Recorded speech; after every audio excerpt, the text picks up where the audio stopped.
vezes nós vamos ver as atitudes que prejudicam o solo. Veja o quadro a seguir sobre atitudes que prejudicam o solo. O que se faz? Queimada. Para quê? Ó, aqui também, ó, corte de árvores. Para quê? Para uso do solo na agricultura ou na pecuária para possibilitar construções. Então, eles colocam fogo, fazem queimadas para limpar ali o terreno, ou mesmo cortam as árvores, né? Para limpar o terreno, para quê? Para plantar ou para criar animais, que é a pecuária, ou então para construir nesse lugar. Algumas consequências disso, da queimada e do corte de árvores: exposição do solo ao vento e às chuvas, possibilitando que as partículas que formam sejam arrastadas.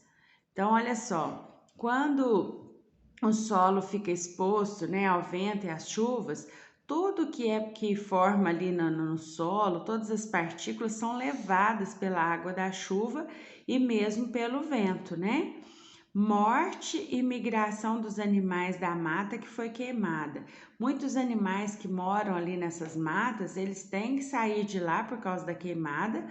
Muitos vão para outra região ou ficam perdidos aí.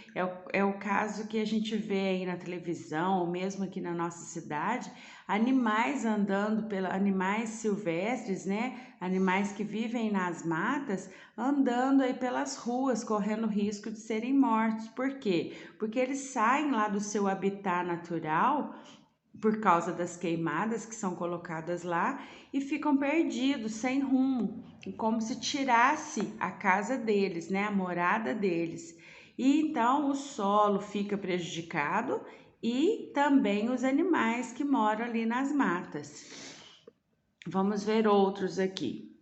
Olha, construções. O que as construções fazem que prejudicam o nosso solo? Para que eles fazem as construções? Para habitação, para implementação de ruas e avenidas. O que isso causa no solo? Quais são as consequências? Impermeabilização do solo, que pode levar à ocorrência de enchentes com graves prejuízos às pessoas. Então, olha só, se eles constroem, colocam asfalto, né, fazem rodovias, estradas, o solo ele fica impermeável, ou seja, a água da chuva não vai penetrar na terra. E aí o que acontece? Geralmente nas cidades tem os bueiros para escoar essas águas. Mas como as pessoas jogam muito lixo nas ruas, né? Essa chuva também, o vento vai levar essa sujeira para as bocas dos bueiros, vão tampar, e aí o que acontece? É que é igual acontece naquelas cidades grandes aí, onde há os alagamentos nas ruas, né? Grandes enchentes, por quê? Porque a água fica sem saída. E aí acontece esses desastres aí, essas enchentes graves, né, que causam prejuízo para as pessoas. Outra atitude, o lixão. Para que é feito o lixão? Para descartar os resíduos. Qual é a consequência do lixão para o solo? Contaminação do solo e dos reservatórios de água, caso não recebam tratamento adequado. Então, gente, geralmente, por exemplo, o lixo que é recolhido na cidade, eles são jogados em lixões. São lugares onde eles levam o lixo. Esse lixo ou fica a céu aberto, apesar de que agora não fica, né, proibido, ou eles tapam esses lixos com terra, tá? Vai compactando as terras ali em cima do lixo. Porém, esse lixo ele solta um líquido que cheira mal, é igualzinho quando a gente esquece o lixo na nossa casa, que junta aquela água escura que cheira muito ruim, né? Esse líquido chama-se chorume. Então, esse lixo jogado lá no lixão vai esquentando ali debaixo da terra e vai soltando esse líquido que é o chorume. Esse chorume vai penetrando na terra e vai chegar até os lençóis freáticos, que são os lençóis de água subterrâneo. E o que vai acontecer com essa água? Vai ficar contaminada, tá?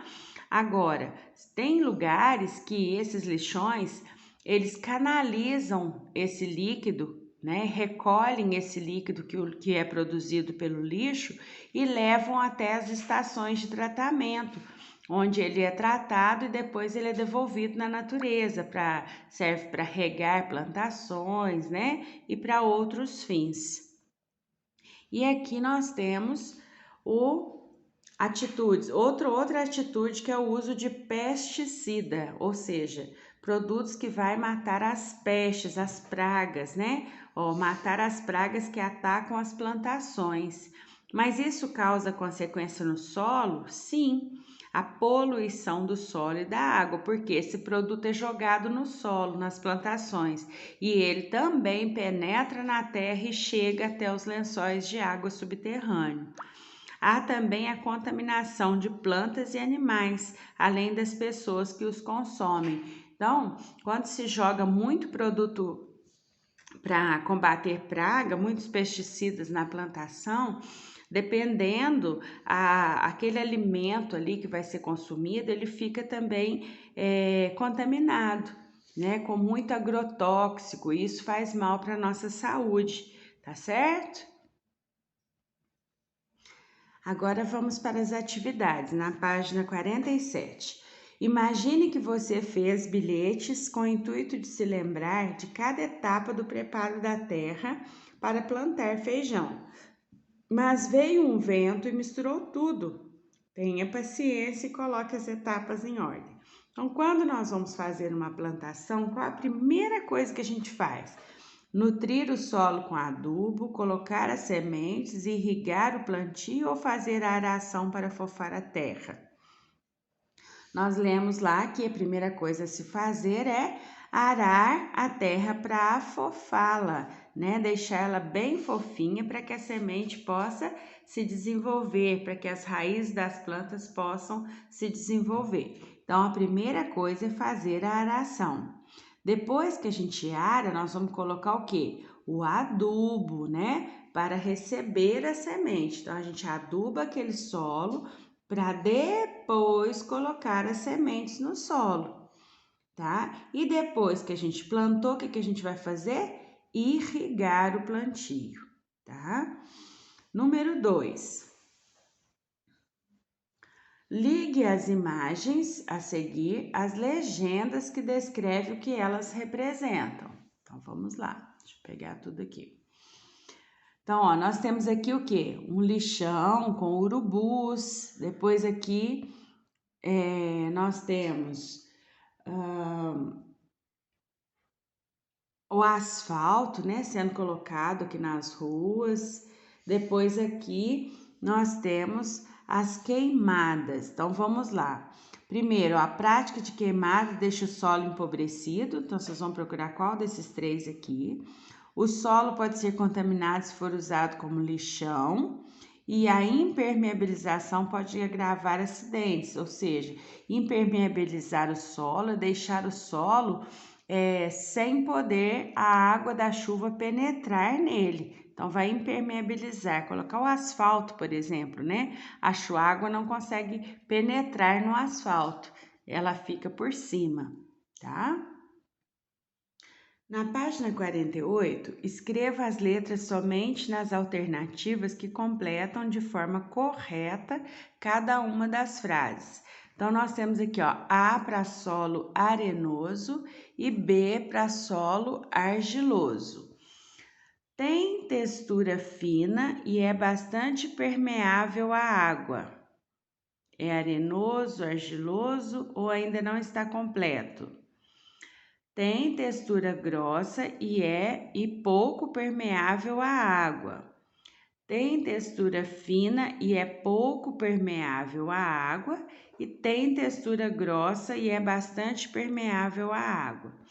O solo, gente, arenoso, ele tem uma textura grossa, né, de areia, mas ele é bastante permeável à água.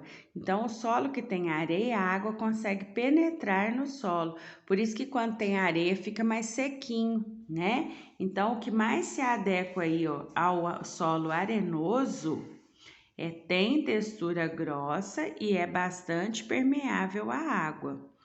E o solo argiloso tem textura fina e é pouco permeável à água, tá? Então, são essas duas últimas aqui que se adequam melhor ao significado aí dos dois tipos de solo. Número 4.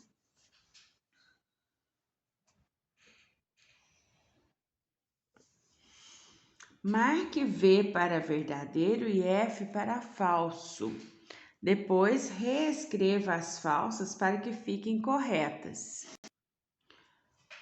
O solo contém apenas materiais orgânicos. Nós vimos que o solo ele é composto de vários elementos e não só de materiais orgânicos. Então, essa é falsa. Então, vocês vão ver que aí vocês vão responder aqui, justificando, reescrever a frase, né? Tornando-a verdadeira, tornando-a correta. Então, o solo contém materiais orgânicos e inorgânicos.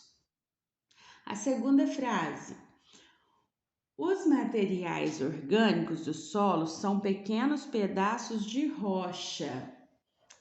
Falsa, né, gente? Os materiais orgânicos são restos de plantas, de animais mortos, né? Então, vocês vão fazer a correção aqui. A terceira: os materiais inorgânicos são originados de seres vivos. Falso. Os materiais inorgânicos são pequenos pedaços de rocha, tá? A penúltima: entre os grãos do solo não há espaços. Falso. Entre os grãos do solo existem espaços por onde penetram a água e o ar. Tudo isso vocês vão encontrar no texto lá atrás. Depois, muitos materiais extraídos do solo são utilizados na construção de moradias. Verdadeiro, a gente acabou de ver sobre isso, né? Agora vamos ler a página 49.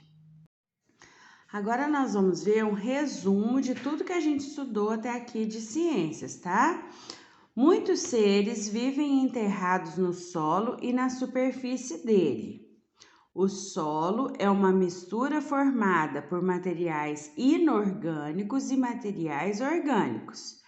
Entre esses componentes existem poros ocupados por água e ar.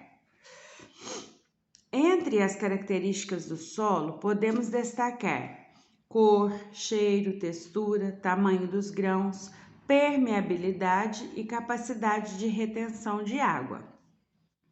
Os solos permeáveis retêm menos água, como é o caso do solo arenoso.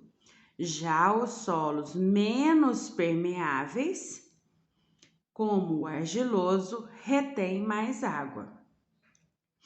As pessoas vivem sobre o solo, onde geralmente constroem suas moradias. As pessoas vivem sobre o solo, onde geralmente constroem suas moradias. Do solo, as pessoas extraem materiais e nele criam animais e cultivam a maior parte dos alimentos. Para realizar o plantio, são necessários alguns procedimentos, como a aração, irrigação e adubação. O desmatamento, a impermeabilização do solo, as queimadas e o descarte inadequado de lixo podem prejudicar o solo.